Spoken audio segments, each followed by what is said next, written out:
بسم الله الرحمن الرحيم.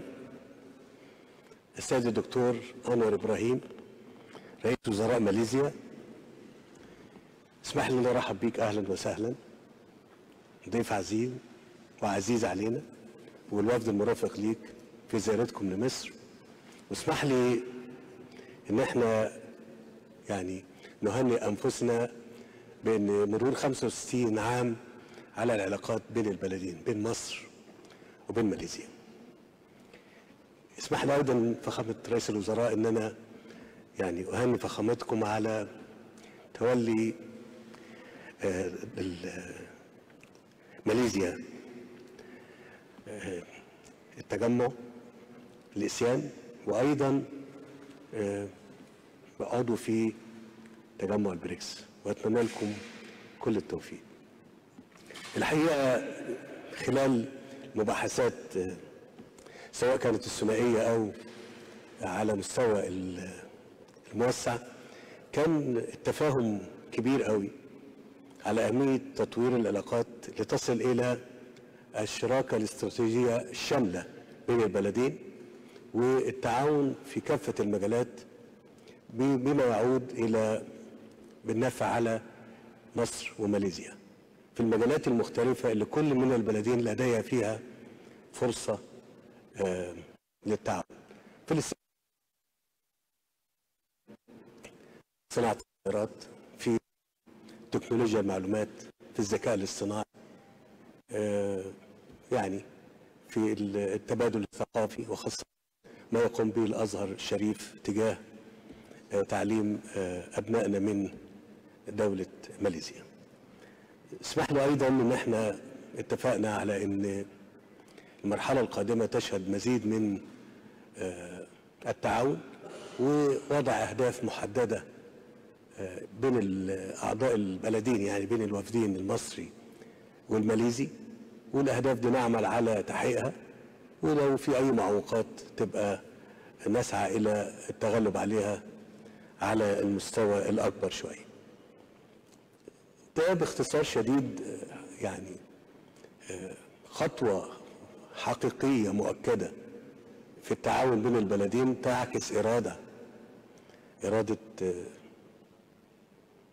دوله الرئيس، وارادتي في ان احنا محتاجين ان احنا دايما مع اشقائنا واصدقائنا في ماليزيا للتعاون في المجالات المختلفه. ايضا حديثنا ايضا على مستوى يعني الموضوعات والمشاكل الاقليميه والدوليه كان في توافق كبير قوي على ان مهم قوي ان خلال المرحله اللي احنا موجودين فيها دي نبذل كل الجهود من اجل ايقاف اطلاق النار في قطاع غزه وفي لبنان، وايضا ادخال المساعدات. وده جهد احنا كنا حريصين عليه في مصر على مدار عام كامل الحقيقه خلال الفتره اللي فاتت، ومصرين على ان احنا نستمر فيه حتى نخفف ما امكن من حجم القتل وحجم الجوع اللي موجود في قطاع غزه، وايضا تحسبا ان الامر ده يؤدي الى انزلاق المنطقه الى مخاطر اوسع من كده، اخطر من غزه ولبنان. وده امر ايضا توافقنا عليه، وان لا حل لانهاء مثل هذه الازمات وهذه المشاكل في منطقتنا الا بحل الدولتين، اقامه دوله فلسطينيه جنبا الى جنب مع الدوله الاسرائيليه.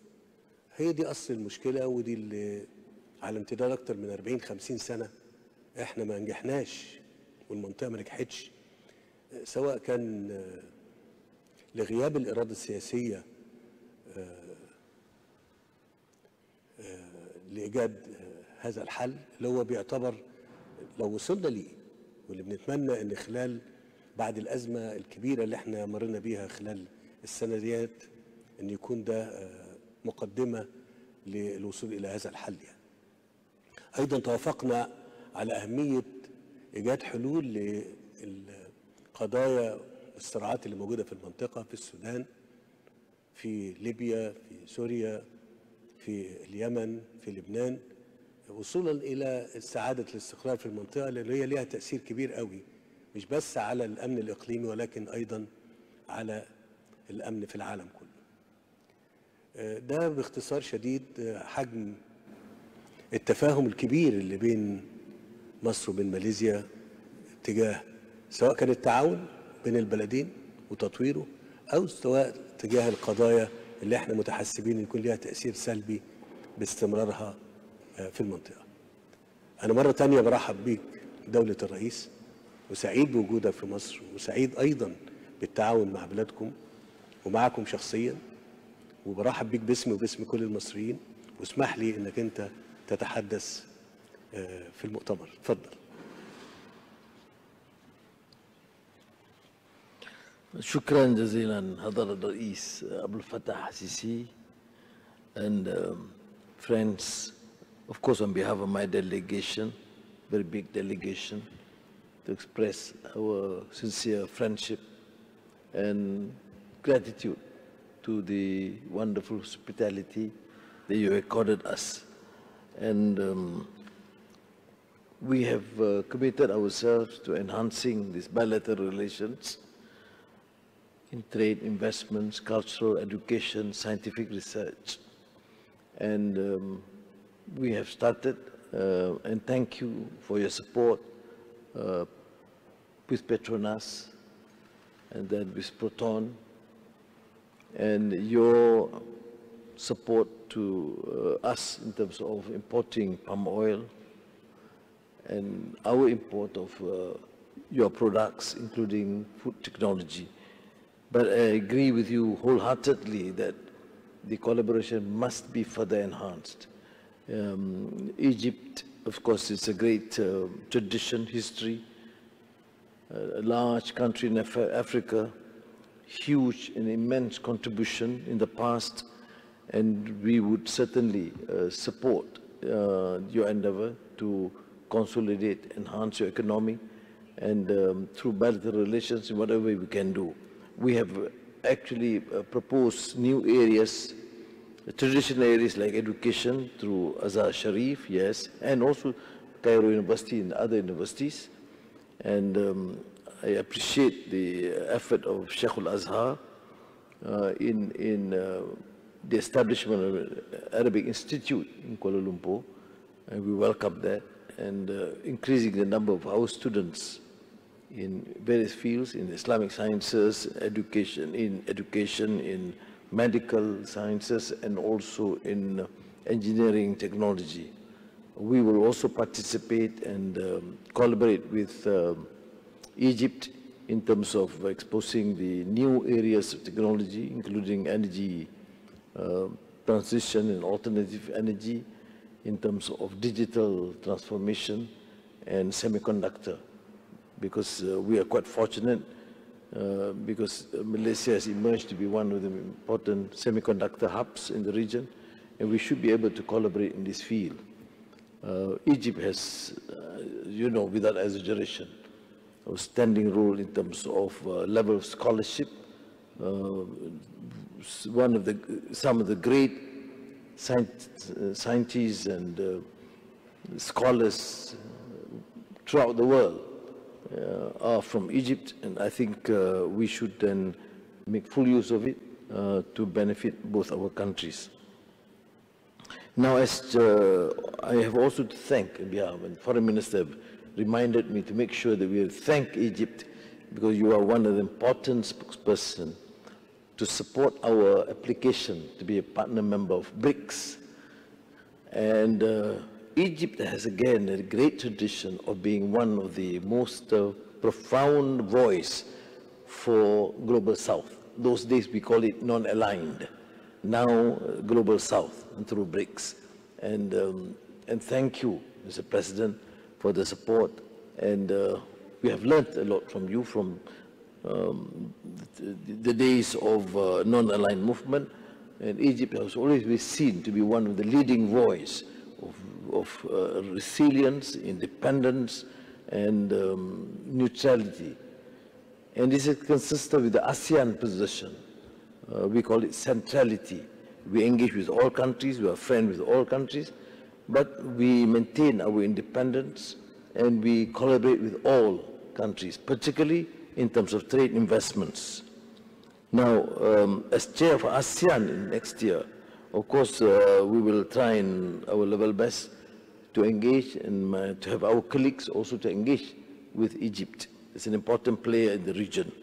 And I will certainly do my level best to be to ensure that ASEAN benefit from its relationship with Egypt, because you have been a founder of the African Union, and you have an important voice in this region. Now, I also thank you, Mr. President, for your personal and also Egyptian support in our endeavor to humanitarian assistance to Gaza.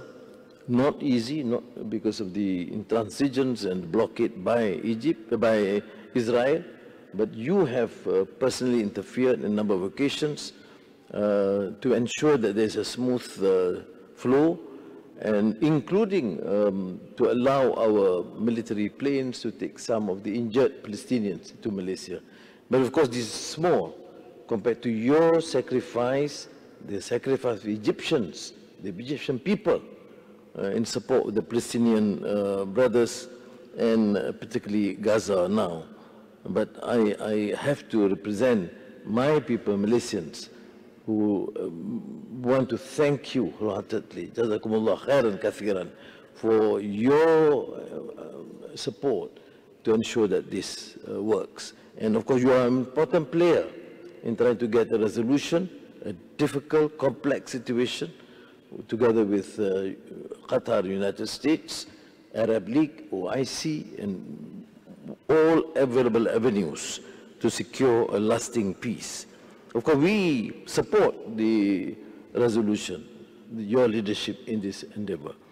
But we're dealing with a complex situation because of the intransigence and refusal of Israel to concede even on humanitarian aid, to the extent that there is genocide in Gaza.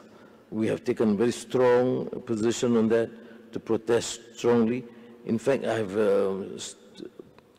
promoted the idea of when a country refuses to acknowledge the role, resolution, the Security Council, United Nations, neighbors, the only option is to expel them from the United Nations.